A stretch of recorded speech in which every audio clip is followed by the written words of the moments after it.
بسم اللہ الرحمن الرحیم۔ حفاظ اکرام کے لیے ایک بڑا قیمتی ضابطہ آپ کی خدمت میں پیش ہے۔ وہ قاعدہ ہے سبح یسبح سے متعلق۔ چونکہ رمضان کا مہینہ نزدیک ہے اس لیے یہ بڑا کام آئے گا۔ ضابطہ یہ ہے کہ قرآن پاک میں مسبحات کل 7 ہیں، کل 7 صورتیں ہیں جو سبح یسبح سے جن کا آغاز ہوتا ہے۔ سورہ اسراء اس کا آغاز سبحان الذی سے ہوتا ہے، بقیہ تمام صورتیں کوئی سبح سے شروع ہوتی ہیں اور کوئی یسبح سے۔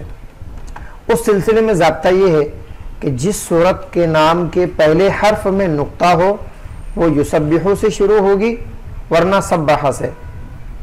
جس صورت کے نام کے پہلے حرف میں نقطہ ہوگا وہ یسبح سے شروع ہوگی ورنہ سبح سے۔ اب ہم دیکھتے ہیں کہ کل کتنی صورتیں ہیں۔ جیسے میں نے کہا 7۔ اب ان 7 صورتوں کے ہم پہلے حرف کو دیکھتے ہیں تو سورہ اسراء اس کے اندر کوئی نقطہ نہیں ہے اس لیے سبحانہ سے شروع ہوئی۔ الحدید نقطہ نہیں ہے، سبح سے آغاز ہوا۔ الحشر نقطہ نہیں ہے، سبح سے آغاز ہوا۔ الصف نقطہ نہیں ہے، سبح سے۔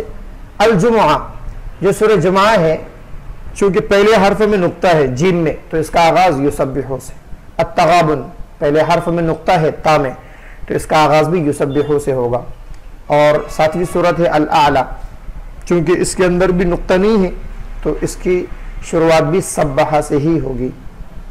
فقط والسلام علیکم ورحمۃ اللہ۔